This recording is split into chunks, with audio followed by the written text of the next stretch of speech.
We're out and about at the 4th annual Toronto South African Film Festival. I'm here with Onitha. Thank you so much for taking a few minutes with us, Onitha. Thank you. Thank you. I really appreciate. You are actually one of the success stories that came out of the Education Without Borders. You grew up in a township over in South Africa. If you could actually share a little bit about, what the Education Without Borders has, as a mentorship and helped you to learn math in order to help you later on at university. So the program came in my school when I was 13. I was doing grade 9 back then. I was still very young and I was performing really bad in my maths, although I thought because I was probably, some like best, I was probably like the best amongst, others, but it's sort of like I was probably the best failure because I was performing really bad. I couldn't pass even a grade 4 test because when the program came in our school, they started by screening us before we attended the program. So we had to write a test that can test a grade 4 child. And at that time I was in grade 9. I couldn't pass that test. That's when I knew that there was problem with me. I didn't know maths the way I was supposed to know. I didn't really have the foundation, the good foundation. So the program was aimed at improving the quality of education, especially in black townships in Gugulethu in South Africa. So one of my teachers came into my class and then she said, there's this wonderful program. It will give you an opportunity. Please do all go. So I decided to go. And then it really helped me in many ways in my life because the tutors that we met during the program, they were not just, tutors, they were university students. And some of them, they come from, disadvantaged background as us. So we had a lot to relate with them. And I think the peer tutoring, because they're not very old again, so it really helped. The system really helped us to relate with people at the same time learning, because they would sometimes motivate us that, if I can do it, I'm as well from Gugulethu, I'm as well from Kailichas, which is the townships, in Cape Town. And you feel that if this person is really from the same circumstances as mine, why can't I do it? So that's where it basically started. And my marks really gradually improved. When I was doing grade 12, luckily I passed very well, that I was able to get in B.Sc in Physiotherapy in one of the top universities in South Africa. So I would say sometimes without the opportunity that I was given by them, I wouldn't be where I am today. But sometimes I would argue and say that it again takes a strong child to grab the opportunity with both hands.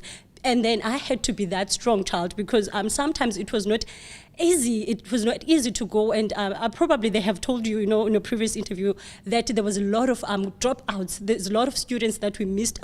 They dropped out during the program. So I was one of the lucky students that I sometimes regard that my personal qualities had, some role to play in me being successful story in this program, and as well as much as the family that I come from, they really had a big role to play. As you've gone from South Africa and you come over here to Canada. I know you're over in Vancouver, now you're here in Toronto. You went to the South African Film Festival in both cities. How important do you feel that that film festival is, not only as an outlet to allow others from South Africa to be voiced, to be heard, but also from the raise awareness and funds for the Education Without Borders? Okay, I only attended one festival, which is this one. I couldn't attend the one in Vancouver because I couldn't get the passport. I think the one in Vancouver was around April. So this is my only first film festival. And I really appreciate the initiative that they're doing to organize such a wonderful film. Because some of the films I really didn't have chance at home to probably watch them, as well as I'm from South Africa, but some of them I feel that they are eye-opening for me as well. And I feel very important and very appreciated that my country is sort of like its culture, its differences, the politics that are happening in my country are sort of like well known everywhere. And I feel that this is an opportunity for South Africans that migrated long time ago to Canada as well, to have a sense and a feel of what is happening currently in South Africa. So I feel this is, a very wonderful experience for me, and I'm grateful that I'm actually part of the experience as well. As we look at the memory of the late Nelson Mandela, one of the greatest figures that came out of South Africa, and he laid the footsteps, so it's sort of like the grounding for hopefully what will be South Africa for years to come. What steps do you feel at this time needs to be taken within your nation in order to take it up to the next level to reach his final dream? Okay, obviously, Tata Nelson Mandela couldn't do everything on his own. So that means that we, the generation that is left now, to continue the legacy of him. So basically, I am very passionate about education, and I believe in one of his quotes that he says that it is true education that a daughter of a peasant can become a doctor, that a son of a mine worker can become head of the mine, that a child of farm workers can become the president of the great nation. And I always believe that it is through education that we can escape poverty. So I believe in education very much, that every child deserves a chance. So it's now, the whole process is left with us now, that we are left. So what are we doing? Because he says in one of in this quote that what separates one from the other is that what you do out of what you have than what you are given. So we have what we have. We're not given probably, we're not given, let me say, probably we're not given chance, probably we are given chance, but we're not given the privilege to have better. So out of what we have, we do not have that privilege, but out of what we had, because they didn't have, the privilege back in the days to go to school, they couldn't go to school, they couldn't further their education while they wanted. I'm sort of like, I'm born in a household where my aunt and her husband, the people that I lived with, they never really went to school. And they always remind me that we want you to have what we never had. I think then we have to grab that opportunity, with both, like with all that we have, because it was the opportunity that they had wished for, but because of apartheid era and what happened in past, they couldn't have that opportunity. So it is left within us in this generation now that to take seriously every opportunity that we're given and make something out of that opportunity. So I really believe in him, that his legacy can be continued if we stay in the right track, because most of the townships in South Africa are affected by poverty. It comes with a lot of crime, it comes with a lot of gangsterism. There's a lot that is happening, teenage pregnancy, rape cases. So there's a lot that comes in our townships, but we can decide to focus in having great education and sort of like make something out of what we have, and then we can become greater people in future.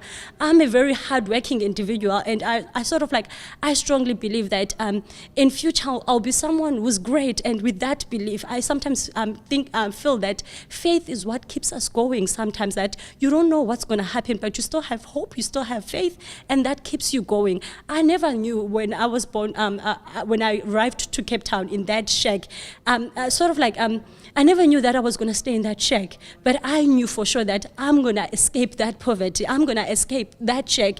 Whatever it takes, every breath I take, every opportunity I'm given, I am going to escape that poverty. And it felt to me that that was a pain for me, and I couldn't stay in that pain for longer. That's why I had to dedicate every marks that I get at school in me escaping that poverty. So that kept me as a motivation to keep on going. We're not all born the same, we're not all privileged, but I guess instead of fighting the system and everything, probably we can divert the energy that, okay, now it's enough, we've been fighting the system for too long. What are we going to do with what we have? Now this is what we saved from the apartheid. This is what the apartheid has got us to. What can we do with what we have now currently? Rather than, I'm not saying it's wrong to complain or whatever, but sometimes we complain for far too long that we forget to take action as well. While we're complaining, we can take actions to improve our lives. So it's sort of like, for me, I don't believe being dependent in government for so much, because we've been dependent in government for far too long, for 23 years now, and in some communities there's nothing that has been improved, because we're still depending in the same government that sometimes is failing us. So why can't we do something for ourselves? We're waiting for the government to provide, proper houses for us, but it's been happening for far too long now. It's 23 years, and we can't be crying the same cry. So that means that we have to do something. with what we have currently, work on what we have very hard, and then that means in future we can get to somewhere. So that's how I viewed Nelson Mandela's codes, that in what we have, we can do something, and that separates us from some people. I want to thank you so much for coming on and sharing a few words with us. And your example of the youth that's going to take over, and the passion within you, don't ever lose it. Keep being that leader, keep inspiring others, because we need that beacon of hope and beacon of light to shine us through the stormy stores that so many people are going through right now. Thank you. Thank you so much, too. I really appreciate the opportunity that you gave me to come and talk and share my story. This has been a wonderful opportunity for me. Thank you so much. I really appreciate it.